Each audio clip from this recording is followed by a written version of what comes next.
Hare Krishna.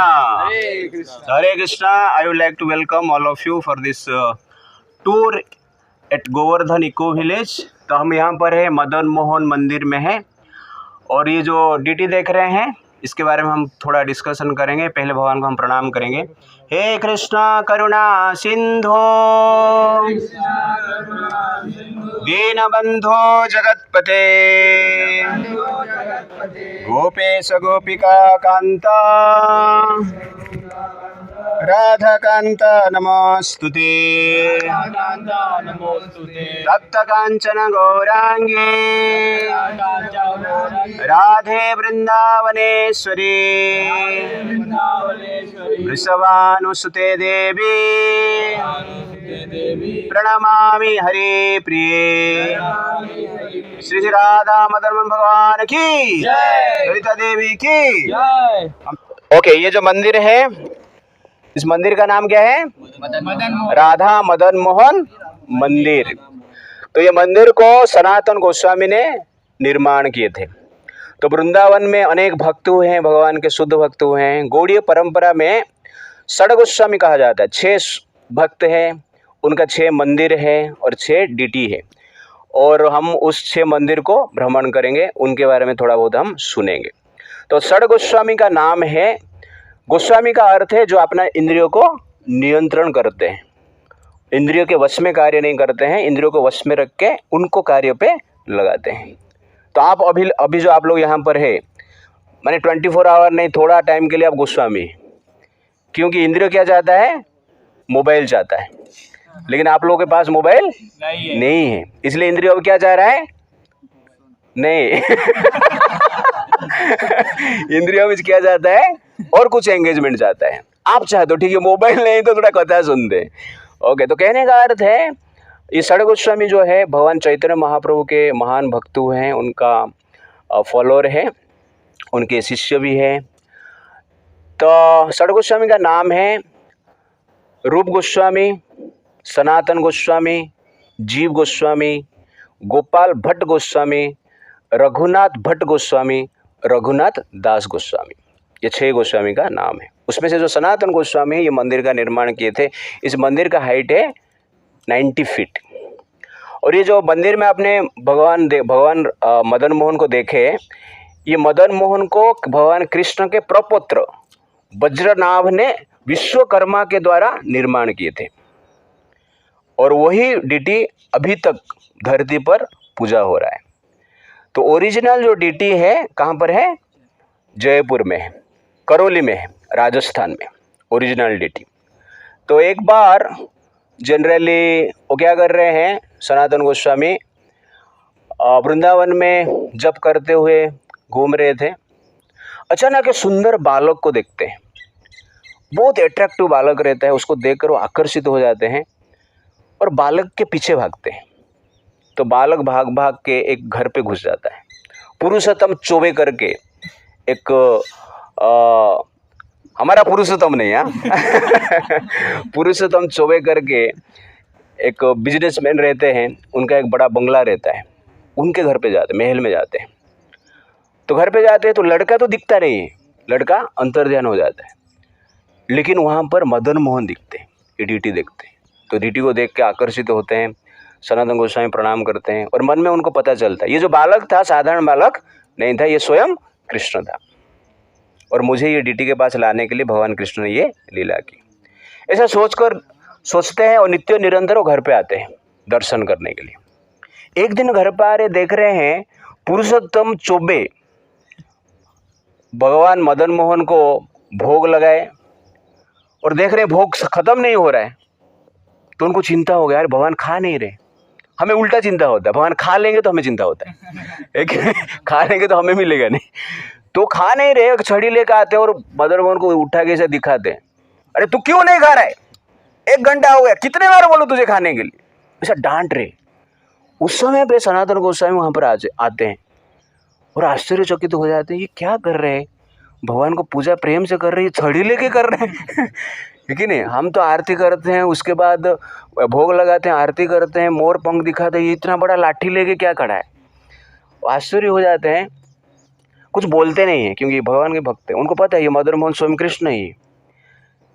फिर एक दिन ऐसा देखते हैं कि क्योंकि महल में है ना, तो घर पे ऐसा घूमते हुए देख रहे हैं पुरुषोत्तम चौबे के जो पत्नी थी वो क्या कर रहे हैं, ऐसा दांतुन कर रहे हैं और एक हाथ से खिचड़ी पका रहे हैं। सुबह सुबह उठ के दांतुन करते, दांतुन भी चालू, ब्रशिंग चालू है और खिचड़ी भी पका रहे हैं। वो खिचड़ी किसके लिए बन रहा है? मदन मोहन के लिए। उनको आश्चर्य लगता है क्या चल रहा है, ये खिचड़ी ऐसे बना के दे रहे हैं दांतुन के साथ, तो ये तो जनरल होता नहीं है। क्योंकि सनातन गोस्वामी ने एक बुक लिखे, उनका उस बुक का नाम है हरि भक्ति विलास, जिसमें कि किस नियम के अनुसार भगवान का पूजा करना, पूरा स्ट्रिक्ट नियम बताया गया है। और उनको ये सब दिख रहा है तो आश्चर्यचकित हो जाते हैं, फिर भी कुछ बोलते नहीं। एक बार और एक दिन आते हैं, देखते हैं पुरुषोत्तम चौबे का जो छोटा बेटा रहता है वो मदन मोहन के अल्टर के ऊपर चढ़ गया था और उनको खिचड़ी खिला रहा है, पप्पी दे रहा है कि नहीं, एम्ब्रेस कर रहा है, उनके पास सो रहा है, खेल रहा है। ऐसा वो देख के आश्चर्यचकित हो गए, सहन नहीं कर पाए, पुरुषोत्तम चौबे को बुलाए और बुला के पूछे क्या चल रहा है तुम्हारा इधर। तो वो सब डिटेल्स में बताइए, सब विधि नहीं है भगवान का पूजा करने के लिए। मतलब मैंने बुक लिखा है, उसको थोड़ा पढ़ो आप, मैं जो बता रहा हूँ उसी प्रकार आप सेवा करो।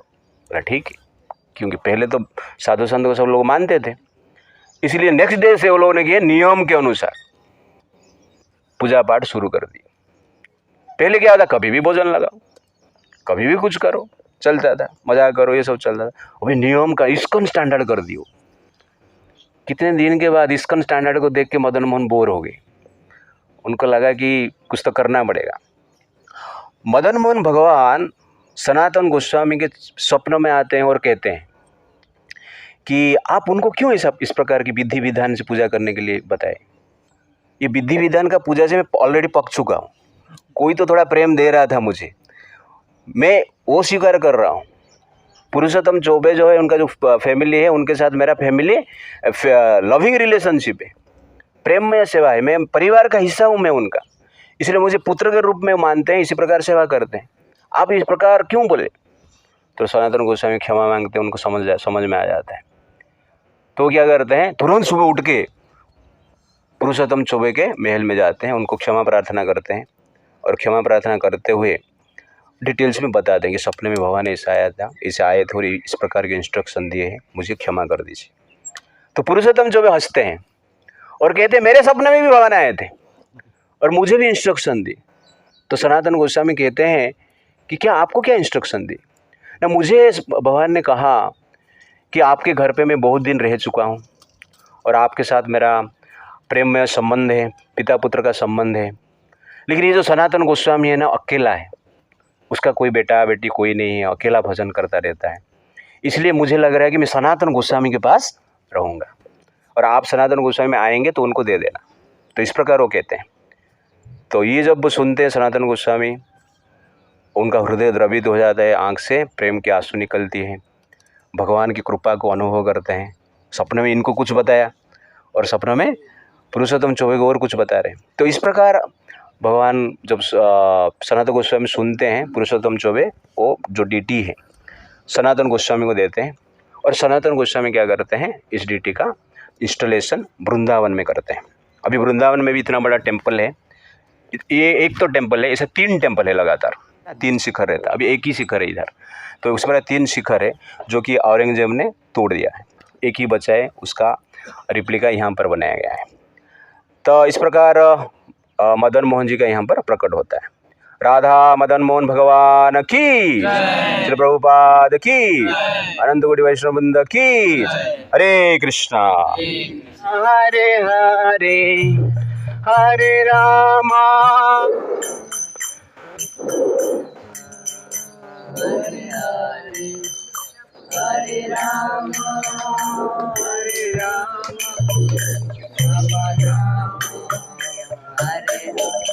हरे कृष्णा।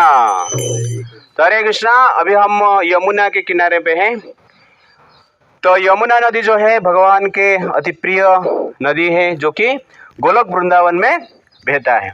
तो भगवान कृष्ण संसार में जब आते हैं, उनके जो पैराफर्नेलिया है, उनके मित्र है, उनका सखा सखी राधा रानी, और उसके साथ साथ उधर का पर्वत नदी सब कुछ लेके आते हैं। जैसे आप लोग क्या लेके आए पिकनिक, अभी यहाँ पर गोवर्धन इको विलेज में क्या लेके आए? कपड़ा लेके आए, साबुन लेके आए, ब्रश लेके आए, लेकिन क्यों लेके आए ये सब? क्योंकि इतना ही लेके आ सकते हैं आप। ओके ना, आप और आपके पास ऐसा पावर होता था, घर भी लेके आना है तो आप क्या करते? लेके आ जाते थे, लेके आके साइड में रख के यहाँ पे घूमते थे। तो आपका पावर इतना ही, कपड़े ही ले सकते हैं, बैग ही ले सकते हैं। ओके ना, आजकल का जनरल क्या है, क्रेन के द्वारा आप देखेंगे लोहे का घर रहता है, क्या बोलते हैं उसको इंग्लिश में? नहीं, आयरन का रहता है ना, घर बनाते हैं आयरन का ऑफिस, ऐसा रेडीमेड रहता है, किधर ऑफिस बनाना है तो उसको उठा के लेके उधर रख देते हैं। हाँ, कंटेनर। ओके ना, तो कंटेनर आजकल ले सकते हैं। भगवान क्या करते हैं, पूरा स्पिरिचुअल कंटेनर जो है वो लेकर आते हैं, पर्वत को लेकर आते हैं, नदी को लेकर आते हैं, गाय को लेकर आते हैं। ओके, भूमि को भी लेकर आते हैं। तो ब्रजभूमि पूरा गोलोक से धरती पर आए। जो ब्रजभूमि आप यहाँ पर देख रहे हैं वो जनरली कहाँ का है? गोलोक का है। तो उसमें से नदी भी भगवान लेकर आए। उस नदी को हम क्या कहते हैं? यमुना नदी कहते हैं। तो यमुना जो शब्द है, यम और यमुना, सूर्यदेव के एक पुत्र है, उनका नाम क्या है? यम, और एक पुत्री है, उनका नाम यमुना। यम मतलब मृत्यु। यमराज के पास आप जाएंगे तो आप डर जाएंगे, है कि नहीं? हमें कहाँ जाना है? गोलोक जाना है, यमराज के पास जाना है। लेकिन यमुना, यमुना मतलब यमुना, यम के पास जाने नहीं देता है। भाई का डिपार्टमेंट को क्लोज करने के लिए बहन क्या करते हैं? प्रयास करते हैं। यमुना, तो यमुना में स्नान करते हैं तो हमारा पुण्य मिट जाता है। गंगा में स्नान करते हैं तो पाप मिटता है, और यमुना में स्नान करते हैं पाप तो मिटेगा ही मिटेगा, पुण्य भी मिटेगा। तो पाप पुण्य का जब रिएक्शन नहीं मिलता है, कहाँ पे हम जाते हैं? गोलोक में जाते हैं। इसीलिए यमुना नदी अति पवित्र है। हाँ, ओके, चलो हो गया। हरे कृष्णा। मथुरा में है। कहाँ पर है? मथुरा। तो भगवान कृष्ण जहाँ पर जो जन्म लिए थे, कंस का जेल में, उस जेल में है। तो आप लोगों को सब पता है कि कृष्णा भगवान कंस के जेल में जन्म लिए थे, लेकिन जेल में रहे नहीं। तो कंस का जेल मतलब उस जेल के भीतर प्रवेश करना डिफिकल्ट है, और जेल से बाहर आना भी डिफिकल्ट है, जो कि देवताओं के लिए भी संभव नहीं है। माता देवकी और वसुदेव के द्वारा भगवान प्रकट होते हैं चतुर्भुज के रूप में, विष्णु के रूप में। उसके पश्चात छोटे बालक के रूप में परिवर्तित हो जाते हैं। और जब ये वसुदेव उनको हाथ में लेते हैं तो उनका हाथ में जो चेन था, हाथ में जो चेन है वो निकल जाता है। आगे बढ़ते हैं तो जेल का जो दरवाजा है वो भी खुल जाता है, ताला निकल जाता है, और जो सिक्योरिटी गार्ड रहते हैं वो भी सो जाते हैं। तो ये भगवान की जनरली शक्ति है। तो भगवान इस संसार में आते हैं तो भगवान जेल तोड़ना, निकलना उनके लिए कुछ डिफिकल्ट वर्क नहीं है, कुछ लीला करने के लिए आते हैं, और इस लीला के अंदर बहुत कुछ सिखाते हैं। और यहाँ पर भगवान अपना पावर दिखा रहे, जन्म होते ही अपना शक्ति दिखा रहे, है कि नहीं? कोई बोलते हैं हमारा भगवान सबको प्रोटेक्ट करता है, सर्वशक्तिमान है, केरला स्टोरी आप देखेंगे। लेकिन क्या प्रोटेक्ट किया, कैसा शक्ति आज तक दिखाया है? नहीं। क्यों नहीं दिखाया? क्योंकि है ही नहीं, रहेगा तो दिखाएगा ना। लेकिन भगवान हमारा जो यहाँ पर देख रहे हैं, कृष्ण यहाँ पर आए हैं, लीला किए हैं और दिखाए भी, प्रेम भी दिखाए, शक्ति भी दिखाए। उनका भगवान ना प्रेम दिखाता है, ना शक्ति दिखाता है, ना दिखता है। और ये लोग अपने हिसाब से क्या करते हैं, हमारा भगवान ये वो करते रहते हैं। मैं केरला स्टोरी के बारे में बना रहा हूँ एक लेक्चर, नेक्स्ट टाइम हमारा टॉपिक रहेगा। बट तो भगवान यहाँ पर पहला शक्ति दिखा रहे, पूरा जेल अपने आप खुल जाता है। तो चमत्कार है ये, जन्म से ही जनरली चमत्कार देखकर दिखाकर भगवान कहते हैं कि दुनिया में तुम सबको बांध सकता है, लेकिन मुझे कोई बांध नहीं सकता है कोई भी शक्ति से। कोई पूछेगा कंस को मारा क्यों नहीं? उनकी इच्छा। पहले तो अपमान करने दो, मारने से अपमान करना बेहतर है, और अपमानजनक जो मृत्यु है, मृत्यु से भी अधिक पेन है। तो कंस का ये हार है, पहले कंस को हराते हैं अपने चमत्कार से, बाद में 12 साल के बाद 12 साल कंस को अपमान की, तड़पाए, उसके बाद भगवान ने मारे। तो भगवान तो मार सकते, उस दिन ही मार सकते हैं, लेकिन मारे नहीं, क्योंकि तड़पाना है, बदला तो लेना पड़ेगा ना। इतना कष्ट दिया है 12-15 साल पिता माता को, खाली फोकट 1 मिनट में खत्म करके बैकुंठ भेजूंगा क्या उसको? ओके। इसलिए वो क्या करते हैं, इस प्रकार लीला करते हैं। तो यहाँ से मथुरा से भगवान निकलकर कहाँ पे जाते हैं? गोकुल में जाते हैं, नंद महाराज और यशोदा के घर पर। ओके, अभी हम कहाँ पे जाएंगे? गोकुल में जाएंगे। हरे कृष्णा कृष्णा कृष्णा हरे। छोटे बालक थे और माँ ने पूछा मिट्टी खाया क्या? तो भगवान ने क्या कहा, मिट्टी खाया है मैंने, लेकिन नहीं बोले, वो क्या बोले, मिट्टी नहीं खाया। तो माँ ने क्या बोली, थोड़ा मुंह खोलो। तो मुंह खोले तो भगवान के मुंह के भीतर क्या दिखा, पूरा ब्रह्मांड दिखा। तो भगवान बता रहे अपना माँ को, यशोदा को, बोले मिट्टी नहीं खाया, मैं पूरा ब्रह्मांड खाया है। पूरा ब्रह्मांड दिख रहा है उनका मुख में। तो ये है भगवान। पहले जेल से मुक्त हो गए, अभी क्या दिखा रहे हैं, ब्रह्मांड दिख रहे हैं मुख में। तो आजकल जो भगवान बोल रहे हैं कि मैं भगवान हूँ, तो उनको बोलने का थोड़ा आपका मुंह खोलो, ब्रह्मांड दिख रहा है तो भगवान है, नहीं तो एक पत्थर डाल दो और बोलो कि आप भगवान नहीं है। It's like that. तो भगवान छोटे छोटे लीला के द्वारा प्रमाण करते हैं। ब्रह्मांड दिखना एक प्रमाण है कि मैं भगवान है। तो ब्रह्मांड दिखना एक बड़ा बात है, लेकिन उसके साथ साथ क्या है, मिट्टी खाना, बालक के साथ खेलना, घूमना और बटर चोरी करना, ये सब भी क्या है, साधारण बालक जैसे कार्य कर रहे हैं। तो कोई पूछे यार तुम्हारा भगवान तो चोरी करता है, बटर चोरी करता है, रोता है, भूख लगता है। हाँ, ये भगवान का प्रेम को प्रकट करने के लिए लीला है। अपना जो संगी है, अपने जो भक्त है, उनको सुख देने के लिए इस प्रकार लीला करते हैं। लेकिन उसके साथ साथ वो क्या करते हैं, अपना भगवत्ता जो है, सुप्रीम पावर जो है वो भी दिखाते हैं। That is exactly God. लेकिन ये लोग का भगवान होते ही नहीं है, ब्रह्मांड क्या दिखाएगा, कुछ कर ही नहीं सकते। तो ऐसे आप लोगों को डिफीट करना है आगे जाके, ईश्वर लीला को बता के। हरे कृष्णा, आगे बढ़ते हैं। तो केरला स्टोरी में अभी आप देखे रहेंगे रासलीला। अरे तुम्हारा भगवान तो रासलीला करता है, लड़कियों के साथ नाचता है, कैसे भगवान हो सकता है? ओके ना? अरे आपका भगवान को नाचना आता नहीं है, लड़की मिलते नहीं लग रहेंगे, इसीलिए वो नाच नहीं रहे। तो कहने का अर्थ है, भगवान का रासलीला ये संसार का जो सेक्स लीला है अलग है। तो भगवान का लीला पवित्र है और ये संसार का जो सेक्स लीला है वो क्या है, अपवित्र है, काम वासना से प्रेरित है। और भगवान की जो लीला है काम वासना से परे है। तो इस संसार में लोग क्या सोचते हैं, हम जिस प्रकार लड़का लड़की से मिलते हैं, बाद में सेक्स करते हैं, कृष्ण भी ऐसे करते रहेंगे। बट एग्जैक्टली ऐसे नहीं है। कृष्ण के मन में सेक्स का विचार ही नहीं आता है। जहां पर राम है वहां पर काम नहीं है, और जहां पर काम है वहां पर राम नहीं है। कभी पूछते हैं रावण को, अरे तुझे तो रूप परिवर्तन करने का टेक्निक पता है, प्लास्टिक सर्जरी करना कैसे करना है, चेंज करना है कैसे रूप आपको पता है, तो आप रूप चेंज करके राम का रूप लेके सीता के पास जाओ और उनके साथ मजा करो। तो रावण बोला, तू क्या मुझे सब पागल समझे क्या? आज तक मैंने ट्राई नहीं किया। मैं ट्राई किया, कितने बार ट्राई किया। मैं जब राम का रूप लेता हूं मुझे सीता मां दिखती है, इसीलिए मैं रूप लेता नहीं हूं। तो कहने का अर्थ ये राम का नाम का पावर है, आपका मन का काम वासना को त्याग कर देता है। और राम कैसे जल काम कर सकते हैं? तो एक प्रकार की चेतना है जो कि काम से परे है। इस संसार में जितने भी लोग हैं, लगभग बड़े बड़े महान भक्त को छोड़ के सब लोग के हृदय में काम वासना है। और ज्यादातर ये जो आर्गुमेंट करते हैं उनके भीतर तो भर भर के पड़ा है, वैसे ही करते, उनको काम के व्यतीत और कुछ दिखता नहीं। माँ बहन जो मिला कुछ ना कुछ कर दो, ओके ना, वही करते रहते हैं। तो इसलिए वो लोग क्या सोचते हैं, कोई भी भगवान रहेगा तो ऐसे ही करते हैं। बट रियलिटी ऐसा नहीं। इस संसार में भी आप देखेंगे, कोई बच्चा है, छोटा बच्चा 5, 6, 7 साल का लड़का लड़की खेलते हैं, घूमते हैं, बातचीत करते हैं, स्वयं को पकड़ते हैं, तो उसमें वासना नहीं रहता है। पिता माता देखते हैं तो हंसते हैं, अरे खेल रहे हैं मेरे बेटा बेटी सब खेल रहे हैं, दूसरे का बेटे बेटी के साथ मजा ले रहे हैं, हंसते हैं ना। लेकिन 15-16 साल के बाद आप ऐसे खेलोगे लड़की के साथ, दूसरे के लड़की के साथ, पिता माता देख के हंसेंगे, एक थप्पड़ मारेंगे। क्यों? वासना रहता है। तो छोटे बच्चे का मन में वासना, काम वासना नहीं रहता है। वैसे ही भगवान कृष्ण के मन में कभी भी काम वासना रहता ही नहीं।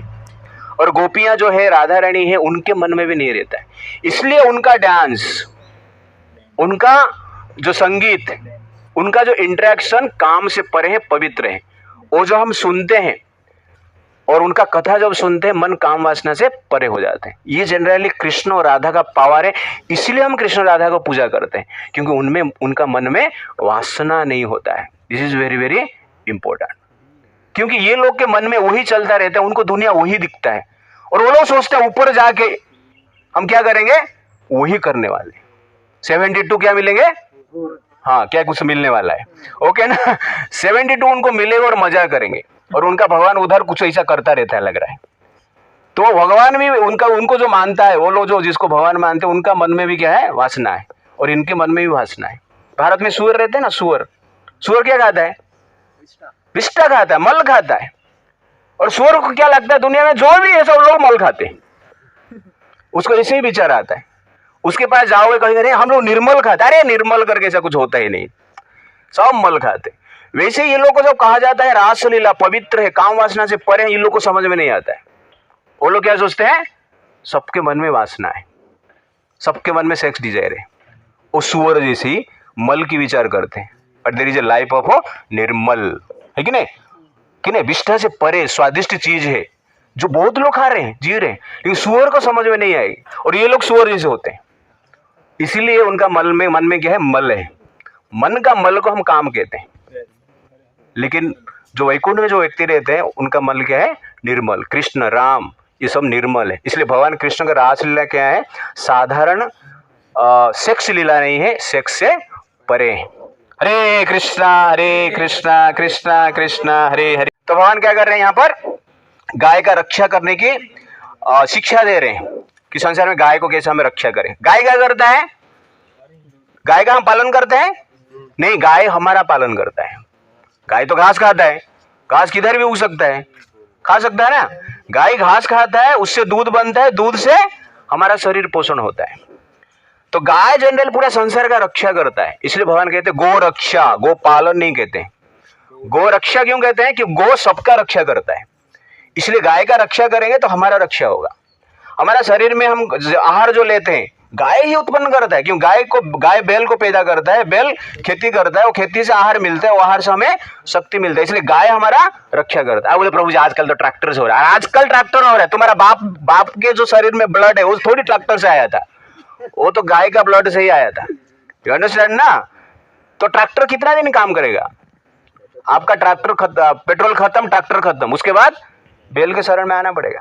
लेकिन अभी तो दूध तो किसका पीता है, गाय का ही दूध पीता है ना, थोड़ी बकरी का दूध पीता है, कुत्ते का दूध पीता है कोई, सब लोग क्या है, गाय का ही दूध पीते हैं। इसलिए गाय क्या है, माता। और ये लोग को समझ में नहीं आता है, गाय का मांस भी खा लेते, उनका भगवान भी ऐसे मांस खाता रहेगा, इसलिए उनका लोग भी खा रहे हैं। जिसका दूध पीते हैं उनको माँ का दर्जा देने का मोरालिटी इनके पास नहीं है, और ये लोग क्या कर रहे हैं, धर्म की बात कर रहे हैं। तो ये क्लैरिटी हमारे पास होना चाहिए, वो धर्म नहीं हो क्या, एग्जैक्टली अधर्म है। तो इसलिए भगवान ये गोचारण की लीला के द्वारा बताना चाहते हैं कि गाय का प्रोटेक्शन कितना आवश्यक है। और कोई कभी लोग पूछते हैं ना, गाय का क्यों रक्षा करना है, बकरी का कुत्ते का क्यों रक्षा नहीं करना है। तो संसार में प्रोटेक्शन की जो बात आता है, बड़े बड़े लोगों की प्रोटेक्शन की बात आता है। प्राइम मिनिस्टर का प्रोटेक्शन हम करते हैं, ठीक है ना, बाकी छोटे छोटे मिनिस्टर का भी करते हैं। कोई आईएएस ऑफिसर, उसके पीछे पुलिस रहते हैं। क्यों, आईएएस ऑफिसर को प्रोटेक्शन चाहिए, प्राइम मिनिस्टर को प्रोटेक्शन चाहिए, और साधारण जनता को प्रोटेक्शन नहीं चाहिए। हमारे पीछे कोई पुलिस घूमता है, क्यों, उनको क्यों प्रोटेक्शन चाहिए, क्योंकि उन लोग का स्पेशल कंट्रीब्यूशन है सोसाइटी के लिए, स्पेशल सेवा करते हैं। सोसाइटी का रक्षा करने का दायित्व तो उनके ऊपर है, उसके लिए वो कार्य करते रहते हैं, इसलिए उनका रक्षा करना गवर्नमेंट का काम है। वैसे स्पेशल कंट्रीब्यूशन है, इसलिए स्पेशल प्रोटेक्शन है। वैसे गाय क्या करता है, स्पेशल कंट्रीब्यूशन है गाय का संसार के लिए, समाज के लिए, इसलिए गाय को स्पेशल प्रोटेक्शन देना अत्यंत आवश्यकता है। बकरी मर जाएंगे चलेगा, कुत्ते मर जाएंगे चलेगा, लेकिन गाय नहीं रहेगा तो हमारा जीवन नहीं रहेगा। इसलिए गाय को स्पेशल प्रोटेक्शन देना है, अपना जीवन दे के भी गाय को प्रोटेक्शन देना है। ये सिखाने के लिए भगवान क्या करते हैं, गोचारण लीला करते हैं। सेकंड लीला इसलिए करते हैं, नम्र भाव दिखाते हैं कि आपको मेरे गोलोक में आना है, मेरे साथ संबंध जोड़ना है, तो आपका कैसे क्वालिटी होना चाहिए। एक क्वालिटी है प्रेम, रासलीला में बताए, दूसरा क्वालिटी है नम्रता। ये भी रासलीला ही है गाय के साथ, लेकिन गोचारण लीला इस यहाँ पे नम्रता सिखाते हैं कि भगवान कृष्ण क्या करते हैं, गाय चारण कर रहे हैं।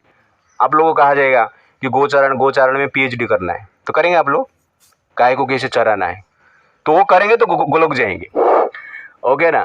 तो क्यों नम्र व्यक्ति ये कार्य कर सकता है। तो मान लो आप गोचारण करेंगे, ओके ना, तो कोई लड़की आपको पसंद ही नहीं करेगा। कोई आप मान लो लड़की देखने के लिए जाएंगे और पूछेगा क्या करते हो आप, मैं गाय चराता हूँ, बोले ठीक है जा गाय चराने लगा, मैं देखता हूँ दूसरा, ओके ना। तो कहने का अर्थ है कि लोग पसंद नहीं करते, बट भगवान जो सुप्रीम पर्सनैलिटी गॉड हेड है वो क्या कर रहे हैं, गाय चरा रहे हैं। इससे भगवान क्या करते हैं, अपना सुप्रीम ह्यूमिलिटी दिखाते हैं। तो रासलीला में सुप्रीम लव को दिखाते हैं और गोचारण लीला में सुप्रीम नम्रता को दिखाते हैं। तो दो क्वालिटी हमें डेवलप करना है। ये हमारा भगवान सिखाते। बट दूसरे लोगों का जो भगवान है उसको पता नहीं है प्रेम क्या है और नम्रता क्या है। गुंडागर्दी करना, मारना काटना, हमारा सुनो नहीं तो हम मार देंगे। वो भगवान है, ये गुंडा है, आतंकवादी है, वो थोड़ा डिसाइड करना पड़ेगा। ओके, हरे कृष्णा कृष्णा कृष्णा हरे। और किसके ऊपर डांस करते हैं? सर्प के ऊपर। ओके, तो डांस करने में भी नंबर 1 है। डांस करने के लिए पहला क्वालिफिकेशन क्या है? कौन डांस कर सकता है संसार में? जिसको डांस आता है। ओके वो डांस करने के लिए जनरली हमें क्या चाहिए? एक फ्लैट सरफेस चाहिए, प्लेन ग्राउंड चाहिए। और ये ग्राउंड प्लेन है नहीं, ये ग्राउंड हिल रहा है और डिफरेंट ग्राउंड है। ओके ना, 1000 से मोर देन ग्राउंड है और वो सब हिल रहा है और स्लिपरी भी है। ओके ना, तो प्लेन भी नहीं है, हिल भी रहा है, स्लिपरी है और क्या है? विष भरा हुआ है। भय का कारण भी है वहां पर। और फिर भी भगवान क्या करते हैं? सर्प का फन के ऊपर 1000 फन है जो कि विष से भरा है, स्लिपरी है, वहां पे इतना अच्छी तरह से डांस करते हैं। जो देवता है ऊपर म्यूजिक बजाते रहते हैं, वो लोग ताल, भगवान का डांस में अपना ताल को सुधारने में तकलीफ होता था उनको। इसी प्रकार भगवान ने सुंदर भाव से डांस किए। इसलिए भगवान जो है, सब जितने भी संसार में डांसर है, सर्वश्रेष्ठ डांसर कौन है? कृष्णा है। और इस लीला के द्वारा भगवान ये भी बताना चाहते हैं, जो सर्प है ईर्ष्या का प्रतीक है। और भगवान ये बताना चाहते हैं, जो व्यक्ति मुझे अलाउ करता है उसके सर के ऊपर डांस करने के लिए, कहने का अर्थ है मेरा इंस्ट्रक्शन को फॉलो करता है और मेरा नाम को जीवा में लेता है, उसके भीतर जो विषय है उसको मैं क्या करता हूँ? विनाश करता हूँ, नष्ट करता हूँ। तो ये जनरल मैसेज इस लीला के द्वारा भगवान देते हैं। श्री कृष्ण भगवान की जय, श्री राधा रमन भगवान की जय। हरे हरे हरे राम राम राधा रमन मंदिर, जैसे कि हमने आपको बताया 6 गोस्वामी, षड गोस्वामी, उसमें से ये जो मंदिर है गोपाल भट्ट गोस्वामी, यहाँ का मंदिर का निर्माण उन्होंने किया। उसके साथ साथ उनका जो आराध्य भगवान है वो है राधा रमन भगवान। तो भगवान कृष्ण ही ये सब, लेकिन राधा रमन के रूप में यहाँ प्रकट होते। कैसे? ये इसका एक नाइस सुंदर स्टोरी है। तो चैतन्य महाप्रभु गोपाल भट्ट गोस्वामी को कहे कि आप मुक्तिनाथ जाइए, मुक्तिनाथ में भगवान शिव जी का दर्शन करके आइए। नेपाल में मुक्तिनाथ है। तो जनरल गोपाल भट्ट गोस्वामी जो है, इस प्रकार आदेश प्राप्त करने के पश्चात उन्होंने मुक्तिनाथ में आए और मुक्तिनाथ में गंडकी नदी है, उस गंडकी नदी में स्नान कर रहे थे। उनका कमंडलू से पानी लेके अपना सर पे डाल रहे थे। तो अचानक कमंडल पानी में डाले और ऐसा उठाए तो कमंडल के अंदर 12 शालिग्राम आए। शालिग्राम मतलब गंडक नदी में कुछ पत्थर मिलता है, उसको क्या कहते हैं? शालिग्राम कहते हैं। वो शालिग्राम को भगवान विष्णु माना जाता है, स्वयं भगवान विष्णु है। और शालिग्राम शिला के भीतर शंख चक्र गदा पद्म का चिन्ह रहता है। किसमें शंख चक्र रहता है, गदा रहता है, पद्म रहता है, किसमें 1-2 चिन्ह रहता है। तो इसी प्रकार नेचुरली वो रहता है। उसका स्टोरी अलग है, हम कभी देखेंगे। बट वो शालिग्राम शिला आया जो कि भगवान विष्णु स्वयं है। तो 12 शालिग्राम शिला उनका कमंडल में है। उन्होंने सोचा कि इसे मेरा शालिग्राम शिला है, मैं तो इनका पूजा नहीं कर सकता हूँ, इसलिए वो क्या किया? नदी में फिर से फेंक दी। फिर से कमंडल में पानी लिए और देखिए फिर उनके कमंडल में 12 शालिग्राम शिला आया। तो इस प्रकार विचार कि मैं इनका सेवा नहीं कर सकता, दोबारा फेंक दी। तो तीसरे बार फिर पानी लेने की प्रयास किए, तो तीसरे बार भी 12 शालिग्राम आया। तो उस समय उन्होंने सोचा कि भगवान की इच्छा है कि मैं उनका पूजा करूं। कभी कभी हमारा इच्छा नहीं होता है, लेकिन भगवान ज़बरदस्ती करते हैं भक्त के थ्रू। ओके ना, सुबह उठ जाओ, प्रोग्राम में कंटिन्यूसली आप सुनो, पढ़ो, चैंटिंग करो, ये चलता रहता है। तो भगवान भी ऐसे प्रयास करते हैं। जो अच्छे भक्त रहते हैं वो समझ जाते हैं जल्दी, जो समझने में किसको लेट होता है। लेकिन गोपाल भट्ट गोस्वामी शुद्ध भक्त थे, उनको समझ में आ गया कि भगवान मेरे से पूजा चाहते हैं। इसलिए वो क्या करते हैं? शालिग्राम शिला को लेके गंडकी रिवर से, नेपाल से फिर भारत में वृंदावन में आते हैं। और वृंदावन में पहले जहाँ पर वो पूजा करते थे वहाँ पर शालिग्राम शिला को पूजा करते, जो राधा रमन मंदिर अभी वहाँ पर है। और रोज़ भोग लगाते थे। उसके बाद 12 शालिग्राम शिला को क्या करते थे? वो तो मधुकरी करने के लिए जाते थे, तो वो शालिग्राम को अपना गले में बांध लेते थे। एक कपड़े में शालिग्राम सब रखते थे शिला, और गले में ऐसा लटका के घूमते थे। और रात को क्या करते थे, एक पेड़ के ऊपर लटका देते थे, सोते थे। इस प्रकार उनका चलता था, मंदिर नहीं था वहाँ पर। तो एक बार इस प्रकार ऐसा पूजा चल रहा है, एक बार उस वृंदावन एरिया में एक बिजनेसमैन आया था जो कि हर मंदिर में वस्त्र देता था, ऑर्नामेंट्स देता था, पूजा की सामग्री देता था भगवान का पूजा करने के लिए। तो कोई हर मंदिर में सब लोग वस्त्र लेते थे, ऑर्नामेंट्स लेते थे, ग्रहण करते थे, पूजा करते थे भगवान को। वो भी देखे गोपाल भट्ट गोस्वामी ने देखे कि मेरे पास भी मूर्ति होता था तो मैं भी भगवान का श्रृंगार करता था, वस्त्र पहनाता था, अलंकार पहनाता था, भोग लगाता था। इस प्रकार वो क्या कर रहे हैं, चिंता कर रहे हैं। चिंता करके रात को क्या है वो सो गए। सुबह उठ के जब उन्होंने अपना सालग्राम का जो कपड़े में बांध के रखे थे उसको खोले तो उसमें से दामोदर सालिग्राम करके जो था वो क्या बन गए थे, एक मूर्ति बन गया था। और उस मूर्ति को क्या कहते हैं, राधा रमण कहते हैं। तो सालग्राम के पत्थर जैसे होता है, लेकिन अभी जो मूर्ति देख रहे हैं आप यहाँ पर, ये मूर्ति स्वयं प्रकट है, इसको कोई कार्विंग नहीं किया गया है। एक छोटा सा पत्थर जो सालिग्राम कहते हैं वो क्या बन गया है, एक मूर्ति बन गया है। वो किस दिन बना था, नरसिंह चतुर्दशी के दिन बना था। जैसे नरसिंह भगवान ने खंबे से निकले थे ना, ठीक उसी प्रकार सालिग्राम शिला से राधा रमण जी का प्रकट हुआ था। इसीलिए जो ये मूर्ति आप देख रहे हैं ये जनरली ओरिजिनली प्रकट हुआ है, स्वयं प्रकाशित मूर्ति है। इसलिए इस प्रकार की लीला आप भगवान भक्तों के साथ करते हैं। आपका श्रद्धा कितना है, प्रेम कितना है, उसके आधार पर। हरे कृष्णा कृष्णा कृष्णा हरे हरे, हरे राम राम राम हरे हरे। श्री राधा रमण भगवान की जय, गोपाल भट्ट गोस्वामी महाराज की जय। हरे राम राम राम हरे हरे। ओके, हरे कृष्णा। तो ये जो देख रहे हैं समाधि है, समाधि मतलब जो वैष्णव साधु संत रहते हैं, सन्यासी रहते हैं, उनका शरीर त्याग, उन लोगों ने शरीर त्याग करने के पश्चात उनको समाधि दिया जाता है। उसको हम क्या कहते हैं, वैष्णव समाधि कहते हैं। तो यहाँ पर हम देख रहे हैं श्रील विश्वनाथ चक्रवर्ती ठाकुर जो श्रीमद् भागवतम में एक बड़ा स्कॉलर हुए हैं, भगवान कृष्ण के महान भक्त हैं। इनके बारे में मैं थोड़ा बताऊँगा। और यहाँ पर आप देख रहे हैं श्री नरोत्तम दास ठाकुर जी की समाधि, वहाँ पर गंगा नारायण चक्रवर्ती जी उनका समाधि, और यहाँ पर श्री लोकनाथ गोस्वामी की समाधि है। तो एक स्टोरी यहाँ पर मैं आपको बताऊंगा। श्रील विश्वनाथ चक्रवर्ती ठाकुर, तो श्रील विश्वनाथ चक्रवर्ती ठाकुर जो है बचपन से भगवान कृष्ण के प्रति अति आकर्षित थे और भक्ति उनको बहुत अच्छा लगता था। और बचपन से ही फैमिली रिलेशनशिप, फैमिली लाइफ के प्रति उनका इंटरेस्ट नहीं था। किसको यहाँ पर फैमिली लाइफ के प्रति इंटरेस्ट नहीं है, रेज योर हैंड। ठीक नहीं, सबका है, ओके। बी ऑनेस्ट, इंटरेस्ट नहीं था। फिर भी उनके पिता माता ने क्या किया, ठीक है बच्चा ऐसे इंटरेस्ट नहीं है, शादी करवा दी, बचपन से ही शादी करवा दी। और शादी करने पहले जैसा शादी हो जाता था, और शादी करवाने के पश्चात उनको जनरली शास्त्र का अध्ययन करने के लिए वृंदावन में भेजा गया।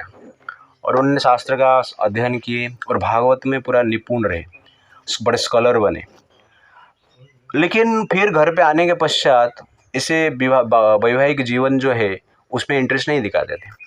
इसलिए उनके पिता माता ने उनका गुरु को बोले, उसको कुछ तो बोलो, आप ये शादी किया है लेकिन मैरिज लाइफ में तो रहने भी चाहिए ना ठीक ठाक। तो इस स्त्री के पास कभी जाता ही नहीं, इसका कुछ करो। तो गुरुजी बोले ठीक है तुम एक काम करो, एक रात स्त्री के पास बिताओ। तो गुरुजी का आदेश तो मानना पड़ेगा। आप लोग गुरुजी बोलेंगे ऐसा तो आप क्या करेंगे, मैं तो इसलिए वेट कर रहा था, ओके। तो श्रील विश्वनाथ चक्रवर्ती ठाकुर जी को इस प्रकार जब कहे, गुरु का आदेश मानते हुए उस स्त्री के पास गए पहला रात बिताने के लिए। और कैसे गए, श्रीमद् भागवतम लेके गए। पूरा रात भर अपने स्त्री के साथ श्रीमद् भागवतम पढ़े और कुछ नहीं की, ओके ना। श्रीमद् भागवतम पढ़े और सुबह आ गए।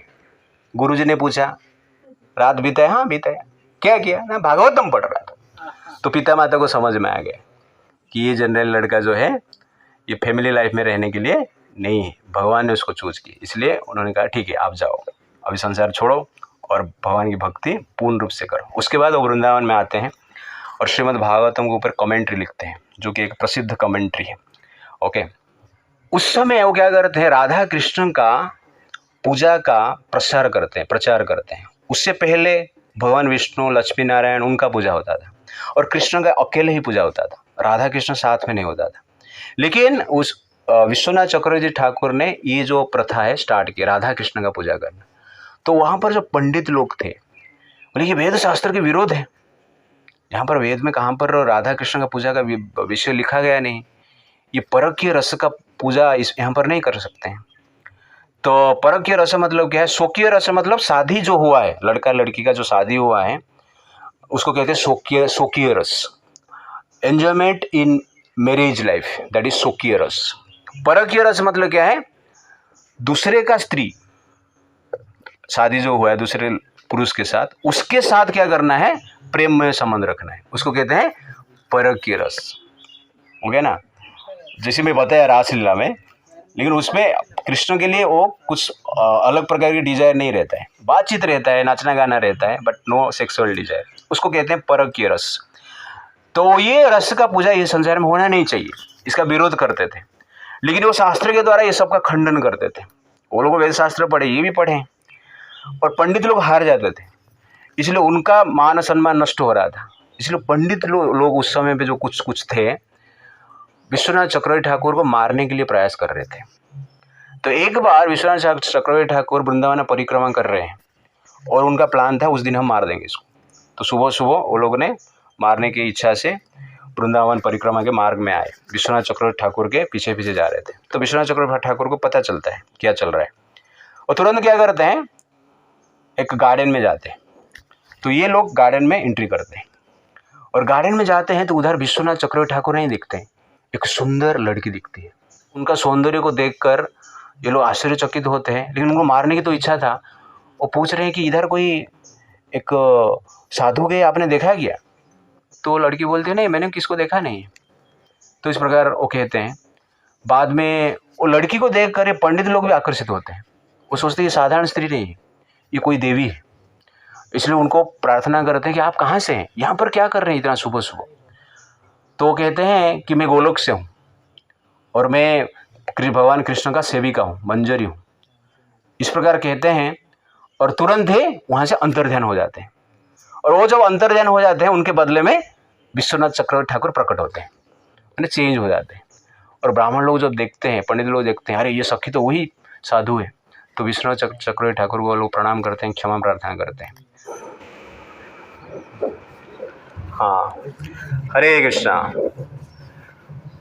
तो ये जो मंदिर आप देख रहे हैं, इस मंदिर का नाम है राधा गोविंद मंदिर। तो ये जो मंदिर है रूप गोस्वामी ने निर्माण किए थे। कौन निर्माण किया था? रूप। तो चैतन्य महाप्रभु रूप गोस्वामी को भी बोले थे कि आप राधा गोविंद जी को ढूंढो। तो उन्होंने बहुत प्रयास किए, रूप गोस्वामी अनेक साल तक ढूंढ रहे हैं, लेकिन राधा गोविंद जी मिल नहीं रहे। तो लगभग वो रोज रोते थे और इस प्रकार की थोड़ा विचलित भी थे। तो अचानक एक दिन क्या कर रहे हैं कि एक बालक को देखते हैं, जैसे सनातन गोस्वामी देखे थे ना बालक को, वो बालक को, सुंदर बालक को देखते हैं, उनके प्रति आकर्षित हो जाते हैं। और बालक क्या करते हैं, रूप गोस्वामी को बुला के लेके जाता है, बोला आप आइए मेरे साथ, एक जगह मैं आपको दिखाता हूँ। उसको कहते हैं गोमा टीला। गोमा मतलब गोमाता, टीला मतलब छोटा पहाड़, वृंदावन में ऐसा कहा जाता है। तो गोमा टीला में लेके जाता है, और गोमा टीला में जब रूप गोस्वामी जाते हैं देखते हैं कि गाय है उस पहाड़ के ऊपर आता है और दूध दे के जाता है। ऐसे आगे खड़ा रहता है, दूध निकलता है, भूमि के ऊपर गिरता है, वो वहाँ से चला जाता है। तो गोमा टीला में रूप गोस्वामी इसको बार बार देख रहे हैं और उनको लग रहा है इसमें तो कुछ स्पेशल है, ये गाय यहाँ पर रोज आता है, दूध देता है और चला जाता है। तो ऐसा विचार करते हुए उन्होंने क्या किया, उस स्थान को जहाँ पर दूध गिरता था उस स्थान को खुदाई किया। तो खोदने के बाद जो डीटी मिले, उस डीटी क्या है, राधा गोविंद देव। तो गोविंद देव का मूर्ति वहाँ पर मिला, और वहाँ पर आगे जाके राजा मान सिंह जो थे उनके सहायता से रूप गोस्वामी ने एक बड़ा मंदिर निर्माण किया। तो ये मंदिर जो था 7 ताला का मंदिर था, 7 स्टोरी, इस प्रकार की मंदिर, बड़ा मंदिर था। ये जो मंदिर आप देख रहे हैं यहाँ का, इसका 3-4 गुना मंदिर वृंदावन में है। और अभी कितना बचा है? 3 ही बचा है ना। अब बाहर जाके थोड़ा देखते हैं, मैं आपको बताता हूँ। दिख रहा है, ठीक है ना, 1 2 3। तो बाकी जो ऊपर का 4 है औरंगजेब ने तोड़ दिया। तो एक बार औरंगजेब क्या कर, औरंगजेब आगरा में रहता है और ये मंदिर वृंदावन में। तो आगरा वृंदावन के डिस्टेंस मोर देन 60 किलोमीटर है।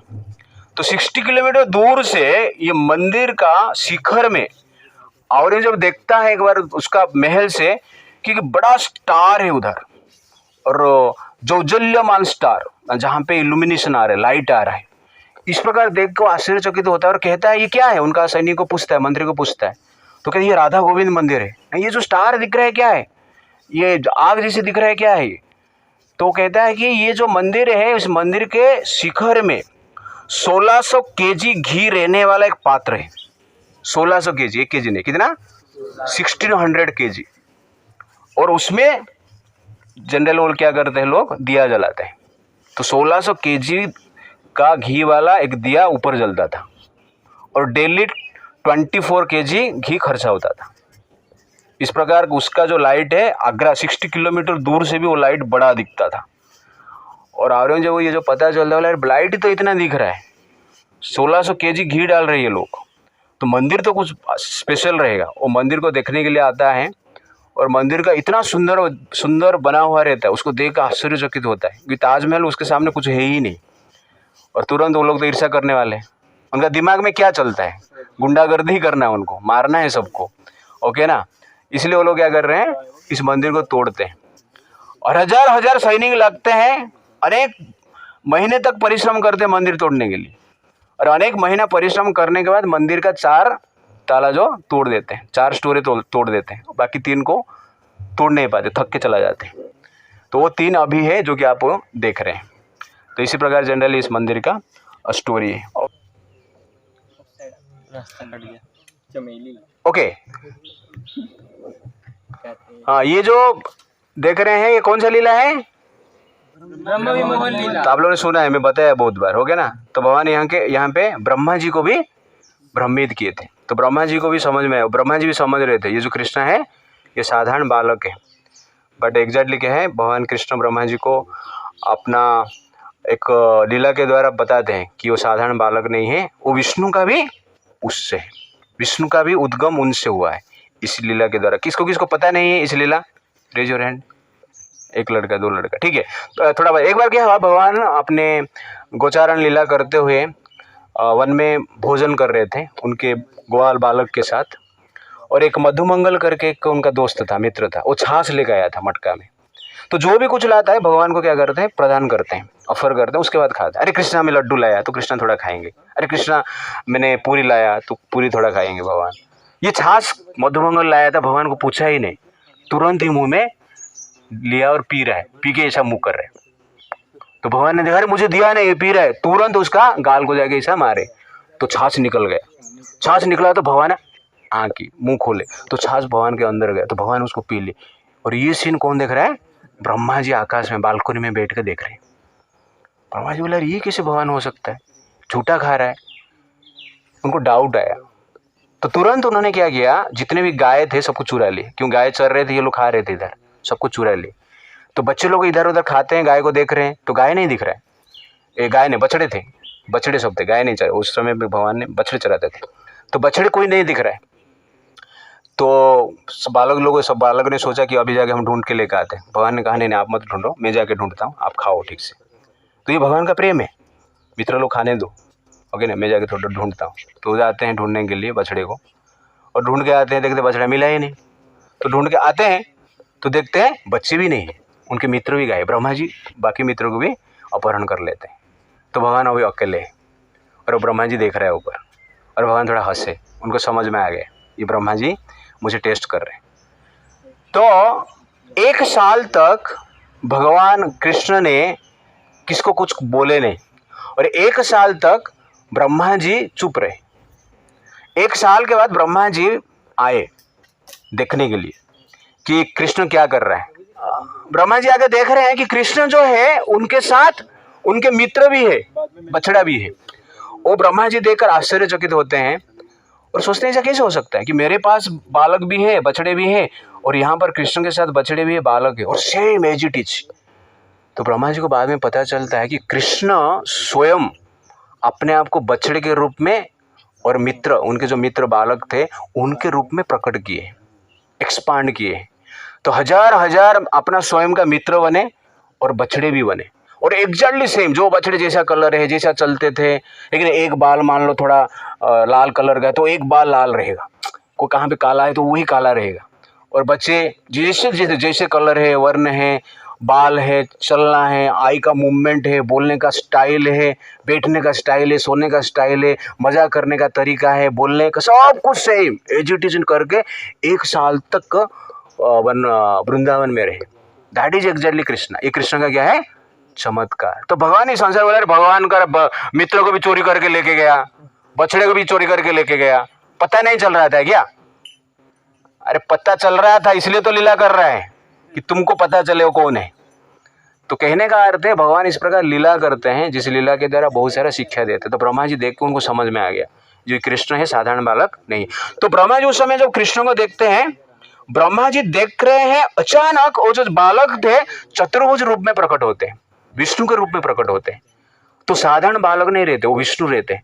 तो वहां पर ब्रह्मा जी को पता चलता है ये जो विष्णु है ये कृष्ण का एक अंश है, क्योंकि हजार हजार विष्णु फॉर्म वहां पर दिख रहे हैं, और जो बछड़े हैं वो भी विष्णु रूप में दिख रहे हैं, चतुर्भुज रूप में दिख रहे हैं। तो ये देखकर ब्रह्मा जी का मति ठीक हो जाता है और तुरंत ही आते हैं और भगवान को प्रार्थना करते हैं और अपने जो बछड़े लिए थे और बालक लिए थे सबको रिटर्न करते हैं। तो इस लीला के द्वारा भगवान बताते हैं कि मैं भगवान हूँ, Krishna is the supreme personality of Godhead. Hare Krishna. ये हमारा अघासुर लीला। तो अघासुर बड़ा सर्प रहता है, लेकिन जो कि बहुत लंबा रहता है, 8 माइल तक उसका शरीर का लेंथ रहता है। और छोटे उनके जो बालक रहते हैं, मित्र रहते हैं, वो लोग क्या कर रहे हैं, इसको एक रिसोर्ट स्पॉट मानते हैं, पिकनिक का स्पॉट। कोई बोलता है ये सर्प है, तो दूसरा क्या बोलता है सर्प है तो क्या हो गया, कृष्ण हमारे साथ है ना, ये सर्प है तो हमारे पास कृष्ण है, तो चिंता मत करो। तो सब लोग उसके भीतर जाते हैं और सर्प का विष के प्रभाव से मर जाते हैं, और एंड में भगवान प्रवेश करते हैं। और भगवान जो प्रवेश करते हैं, अघासुर अपना मुंह बंद कर देता है, और भीतर भगवान क्या करते हैं, अपना शरीर को एक्सपांड करते हैं और हीट भी शरीर में बढ़ाते हैं। तो शरीर का, कृष्ण का हीट बढ़ता है और शरीर का आकार बढ़ता है, उससे अघासुर छटपटाता है और अंत में भगवान उसका पेट को फाड़ के बाहर आते हैं, अपने ग्वाल बालक का मित्र जो है उनको भी बाहर लेकर आते हैं, और सबको सिर्फ देखते हैं, ग्लांस करते हैं, तो सब लोग जिंदा हो जाते हैं। तो अघासुर के शरीर में जो प्रवेश किए सब लोग मर गए थे, बाहर आए, भगवान के ग्लांस से सब लोग जिंदा हो गए। दैट इज भगवान। कोई कहेगा ये सर्प के भीतर सब लोग चले गए, मर गया, कैसे भगवान हो सकता? पहले क्यों नहीं बता? पहले बताएगा तो मजा किधर आएगा, है कि नहीं? मजा नहीं आएगा ना। संसार में भगवान को भी मजा करना है, शिक्षा देना है, अपना पावर को प्रकट करना है। तो भगवान कृष्ण यहाँ पर एक्सपेरिमेंट कर रहे हैं, अपना पावर दिखा रहे हैं और संसार को प्रमाण कर रहे हैं कि मैं साधारण व्यक्ति नहीं हूँ, मैं कौन हूँ, भगवान हूँ। तो कभी मनुष्य के रूप में लीला करते हैं और उसके बीच बीच में अपना भगवत्व दिखाते हैं। हरे कृष्णा। तो यहाँ पर कृष्ण क्या करते हैं, मरे हुए व्यक्ति को बचाते हैं, और इन लोग का भगवान क्या करता है, जिंदा हुआ व्यक्ति को मार देता है, और ये मारना लीला चलता रहता है। ओके ना। तो इस प्रकार जनरली क्लैरिटी हमारे पास होना चाहिए। हरे कृष्णा। तो ये स्थान जो है बरसाना है और श्री जी मंदिर है, राधा रानी के घर है। ओके, जन्म स्थान है राधा रानी के। तो यहाँ पर राधा रानी का जन्म हुआ था, और ये जो मंदिर देख रहे हैं उनके पिताजी वृषभानु के महल वहाँ पर पहले था, और अभी जो देख रहे हैं यहाँ पर ये मंदिर है। तो वहाँ राधा कृष्णा के छोटा सा लीला में बताता हूँ, आप लोग सुने रहेंगे, फिर भी एक पॉइंट में बताता हूँ कि राधा कृष्णा प्रेम का प्रतीक है, और क्या प्रेम होता है ये लीला के द्वारा हम समझेंगे। इस संसार में प्रेम मतलब क्या है, लोग सोचते हैं प्रेम मतलब हग करना। एक बार क्या रामदेव बाबा को कोई तो ऐसा प्रश्न किया, अमेरिका में रामदेव बाबा ऐसा कुछ प्रवचन दे रहे थे, लेक्चर दे रहे थे, कोई तो रामदेव बाबा को ऐसा कोई लड़की आया और रामदेव बाबा को कहा कि Swami ji I want to hug you. तो रामदेव बाबा को पता नहीं था हग का मीनिंग क्या होता है, हग मतलब 2 नंबर जाना, उनको ऐसा लग रहा था। तो बोल रहे हैं ये तो हग करना चाहता है, मेरे साथ क्यों करना चाहता है? हग करना तो उधर जाके करना चाहिए। बाद में उनका कोई था, उनके कोई असिस्टेंट था, एडवाइजर था, बोला नहीं हग का मीनिंग क्या है, एम्ब्रेस करना। तो लोग इस प्रकार सोचते हैं कि लव मतलब embrace, kissing, sex, time pass, इधर उधर का बात करना, मतलब लव क्या होता है इस लीला के द्वारा हम देखेंगे राधा रानी के। तो एक बार भगवान कृष्ण को हेडेक हुआ, सर दर्द हुआ, तो नारद मुनि वहाँ पर आए थे। तो नारद मुनि को बोले, नारद जी मेरा सर दर्द हो रहा है, मुझे मेडिसिन चाहिए। तो नारद मुनि बोले, कौन सा मेडिसिन आपको चाहिए, कहाँ से लाऊं, मेडिसिन स्टोर का तो नाम बताइए, लेकर आऊँगा। तो भगवान ने कहा कि मुझे मेरा भक्त का चरण धूलि चाहिए, चरण रेणु धूलि चाहिए, जिससे कि जो चरण रेणु मेरे सर के ऊपर डालेंगे तो मेरा सर दर्द चला जाएगा। तो नारद मुनि बोले ठीक है मैं लेकर आता हूँ। तो हर भक्त के पास जाते हैं, पांडवों के पास जाते हैं कि चरण धूलि चाहिए। पांडव बोलते क्या पागल हो गया है क्या, चरण धूलि कृष्ण का सर पे ऊपर डालेगा, नरक जाना है हमें, नहीं। बाकी डिवोटी के पास भी जाते हैं और नारद मुनि स्वयं भी बोलते हैं मैं क्यों दूँ, मुझे थोड़ी नरक में जाना है। तो कोई दुकान में भी उनको मेडिसिन नहीं मिलता है, हर दुकान बंद है, मना कर देते हैं। तो अचानक मैं वो क्या करते हैं, वृंदावन में आते हैं, गोपियों के पास, राधा रानी के पास आके कहते हैं ऐसा कृष्ण का सर दर्द हो रहा है, अभी तक तो बढ़ गया रहेगा, मैं इतना घूम रहा हूँ सुबह से लेकर शाम, तो कोई मेडिसिन ही नहीं दे रहा है, उनको यही मेडिसिन चाहिए, भक्त का कंपनी से ही आना चाहिए धूलि, और कहाँ से धूलि लेंगे तो नहीं चलेगा। तो इस प्रकार राधा रानी गोपियाँ जो सुनते हैं तुरंत ही बोले कितना चाहिए, कितना किलो चाहिए। तो नारद मुनि पूछते हैं तुम लोग धूल देगा क्या, हाँ देंगे ना, कृष्ण का सर दर्द मिटाने के लिए हम धूल देंगे। अरे नरक में जाएगा। तो राधा रानी और गोपियां सब हंसते हुए कहते हैं कि कृष्ण का एक क्षण के लिए सर दर्द मिटाने के लिए हम लोग सनातन काल तक, इटर्निटी तक नरक में रहने के लिए तैयार है, इसलिए आपको जितना धूल चाहिए लेके जाइए। नारद मुनि जब वो सुनते हैं धूल लेके आते हैं और कृष्ण को देते हैं, और कृष्ण को देने से पहले ही भगवान कृष्ण का सर दर्द मिट जाता है। तो नारद मुनि कृष्ण नारद मुनि पूछा इतना लेट हुआ, धूल कहाँ से लाया तुम, अभी ना वृंदावन में ही मिला, बाकी दुकान वाले दिए नहीं, और वृंदावन में जाके मुझे पता चला कि एग्जैक्टली प्रेम क्या होता है। मैं आज तक सोच रहा मैं ही प्रेम करता हूँ, लेकिन आज पता चला कि सर्व प्रेम जो है संसार में कोई आपसे करता है वो कौन है, राधा और कृष्ण। तो जनरली संसार में प्रेम कहते हैं, इस संसार में जो भी प्रेम करता है उसका एक लक्षण क्या है, आपको सरदर्द देता है। इस संसार में जो प्रेमिका है, प्रेमी है, सरदर्द है, लेकिन भगवान को जो राधा रानी, राधा कृष्ण, गोपियां जो प्रेम करते हैं सरदर्द मिटाने के लिए। तो आपका प्रेम असली और नकली कैसे पता चलेगा, आपको सरदर्द हो रहा है मतलब क्या है, नकली सरदर्द मिट रहा है इसका अर्थ क्या है, असली। ये आपको मैं एंड में बताया। आगे जाके प्रेम करने वाले हैं ना लोग भी, अभी जाएंगे कॉलेज में रासलीला करेंगे, ओके मतलब और कुछ लीला, रासकल लीला, तो उसे पता होना चाहिए, that is the point. Okay, Hare Krishna.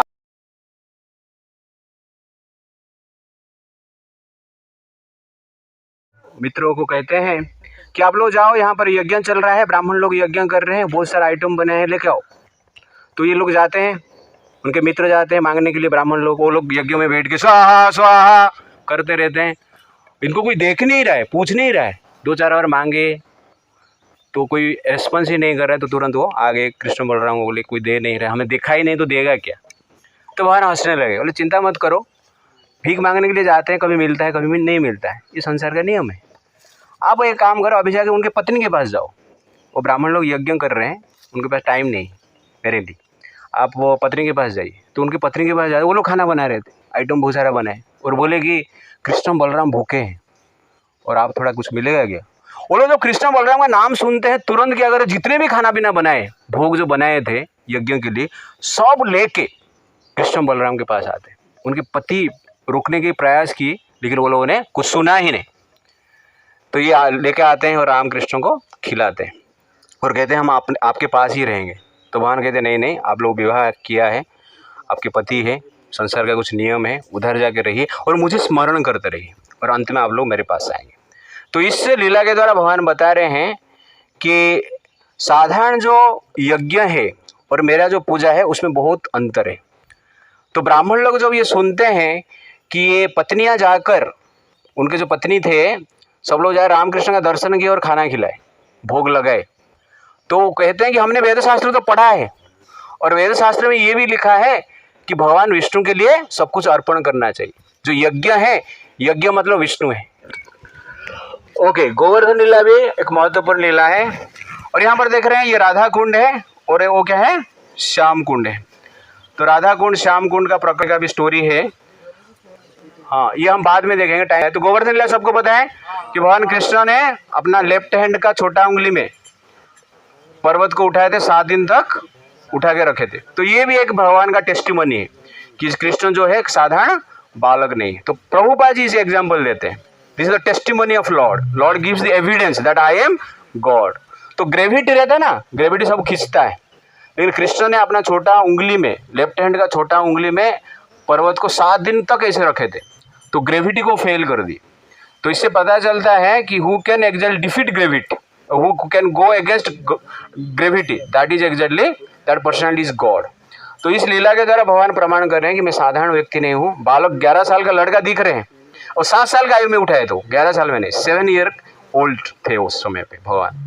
तो 7 साल का आयु में पर्वत उठा के प्रमाण कर रहे हैं कि कृष्ण जो है स्वयं भगवान है, साधारण बालक नहीं है। ओके, चल आगे बढ़ते हैं। हरे कृष्णा। ओके, तो यहाँ पर आप देखेंगे 4 डीटी है। पहला है राधा वृंदावन चंद्र, श्री कृष्णदास कविराज गोस्वामी के आराध्य देव थे। राधा दामोदर जी श्री जीव गोस्वामी पूजा करते थे। राधा माधव जी श्रील जयदेव गोस्वामी पूजा करते थे। राधा छेल चिकन जी, ये जो साइड में ना लास्ट में, वो भी भूगर्भ गोस्वामी पूजा करते थे। तो छेल चिकन मतलब चिकन नहीं है, हो गया ना। छेल चिकन मतलब ऐसा आप सोचो, चिकन वाला, चिकना चिकना, अरे तो चिकना दिखता है, अरे बोल दे ना तो चिकना मतलब सुंदर, तो छेल चिकन मतलब बहुत ही सुंदर भगवान, इट्स लाइक दैट। तो इस प्रकार यहाँ पर डिटीज है। और यहाँ पर आप देख रहे हैं श्रील प्रभुपाद डायरामा के द्वारा यहाँ पर प्रेजेंट किया गया है। और यहाँ पर हम जाते हैं, श्रील प्रभुपाद जी का रूम है, जो कि प्रभुपाद जी वहाँ पर रहते थे। श्रीमद् भागवतम का ट्रांसलेशन किए फर्स्ट वॉल्यूम का, फर्स्ट कैंटो का। और रूम हम देखेंगे, प्रणाम करेंगे, उसके बाद प्रभुपाद जी के किचन रूम में जाएंगे। हरे कृष्णा हरे कृष्णा।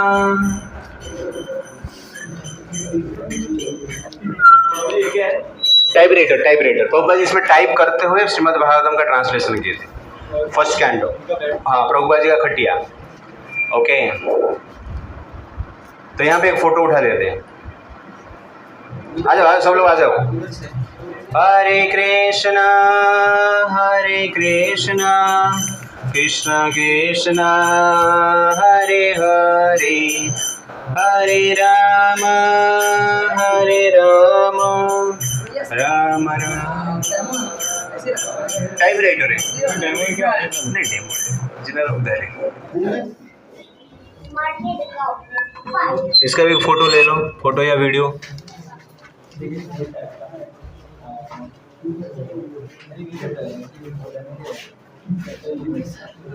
ओके, ले लो, इतना ही फोटो ले।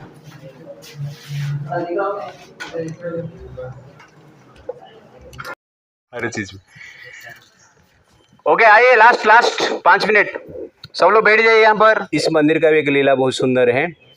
तो ओडिशा में एक भक्तु है, उनका नाम है दुखी। नाम क्या है? दुखी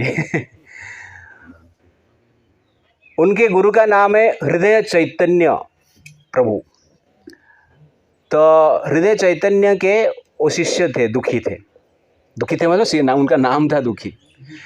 उनका पितामाता नाम उनका दुखी इसलिए रखा था कि उनका बहुत सारा संतान हुए थे, लेकिन संतान जन्म होने के पश्चात वो मर जाते थे। इसलिए उन्होंने क्या सोचा कि उड़ीसा में ऐसा परंपरा है कि ऐसा नीच नाम रखेगा तो यमराज लेगा नहीं उसको, यमदूत थोड़ा दया करेंगे। तो इसलिए उनका नाम क्या रखा? दुखी। यमदूत बोले ये तो दुखी, इधर ही दुखी, ऊपर लेके दुख दे के फायदा क्या है, इसलिए हमारा काम कम करते हैं, इसको इधर ही दुखी रहने देते हैं। तो दुखी रहे, दुखी ऐसा नाम देते हैं। तो लिखे नो, बड़े होने के बाद बड़ा स्कॉलर बने, वेद शास्त्र श्रीमद् भागवतम इसको ठीक से अध्ययन किए। और उनका इसमें इंटरेस्ट देखकर उनका गुरु जीव गोस्वामी के पास भेजे वृंदावन में करने के लिए।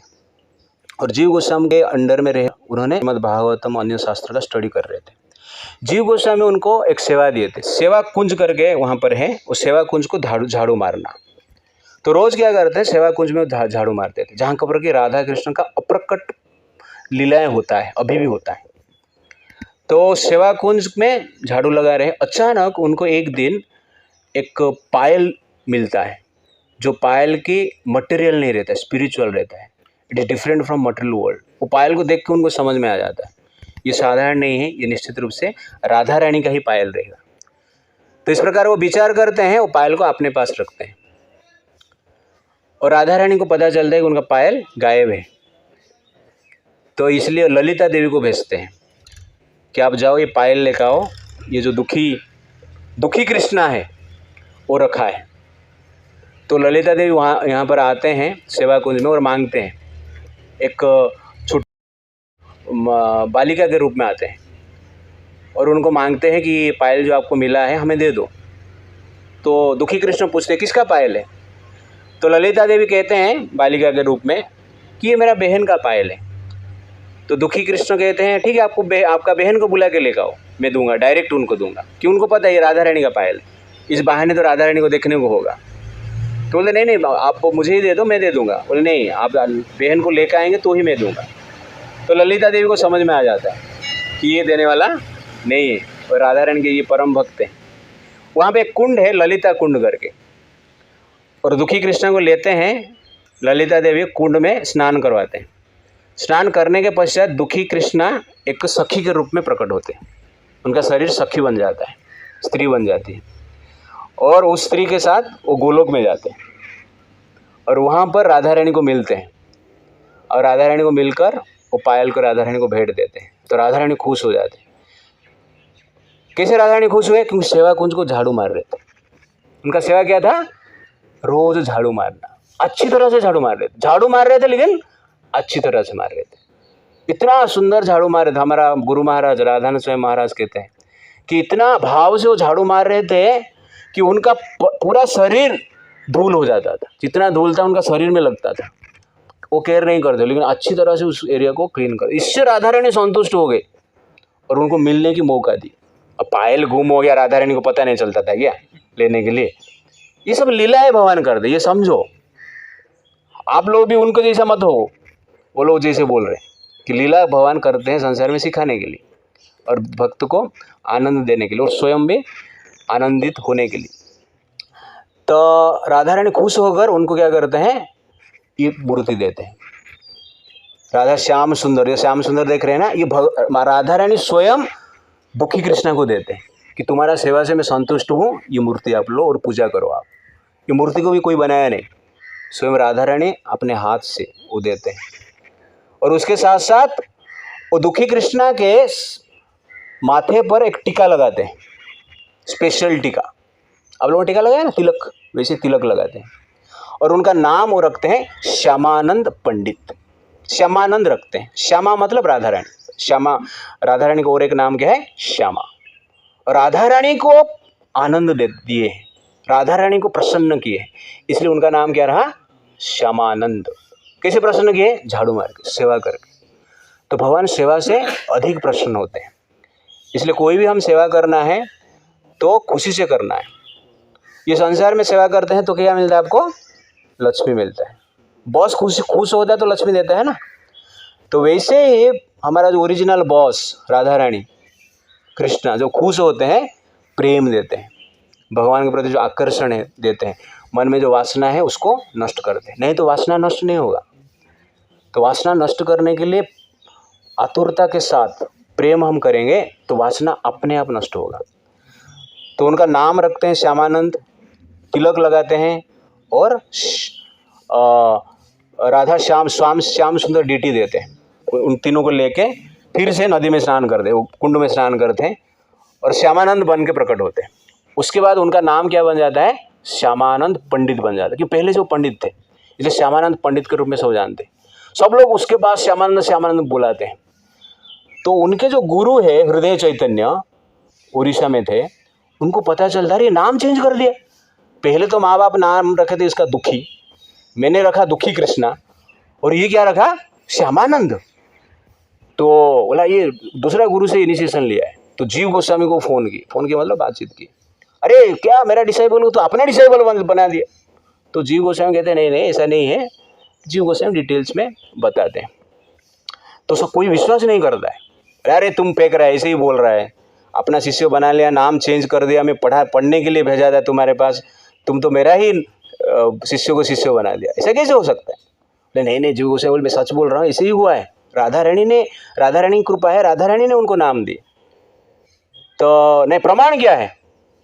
तो जीव गोस्वामी, ये सब होने से पहले ललिता देवी जीव गोस्वामी का सपने में आते हैं और कहते हैं कितने दिन के बाद ये सब होने वाला है। इसलिए कोई आएगा पूछेगा आपको कि ऐसा राधा रानी ने किया है, कोई मानेंगे नहीं। इसलिए आपको क्या करना है, उस जो तिलक है उसको मिटाने की प्रयास करो।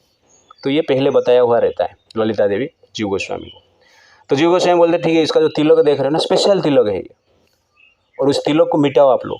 हृदय चैतन्य गोस्वामी के जो शिष्य रहते हैं सब लोग वो तिलक को मिटाने की प्रयास करते हैं। पानी लेते हैं, लगाते हैं, मिटता नहीं, सर्फ लगाते हैं, मिटता नहीं, है कि नहीं? और क्या है, एरियल सर्फ लेके आते हैं, मिटता नहीं, एसिड भी लगाते हैं, मिटता नहीं। तो पता चलता है ये साधारण तिलक नहीं, ये दिव्य तिलक है। और उससे वो लोग मानते हैं कि राधा रानी का कृपा इनके ऊपर हुआ है। उसके बाद वो क्षमा मांगते हैं जीव गोस्वामी को, और श्यामानंद पंडित की महानता बढ़ता है। और इसी प्रकार श्यामानंद पंडित उस सेवा कुंज में ही सेवा करते हैं। तो उनका जो मंदिर है और विग्रह है ये श्याम सुंदर भगवान है। राधा श्याम सुंदर भगवान की। तो यहाँ पर हमारा टूर समाप्त करते हैं। तो थैंक यू वेरी मच। अभी हमारा नेक्स्ट सेशन स्टार्ट होगा 10:15 में। हरे कृष्ण।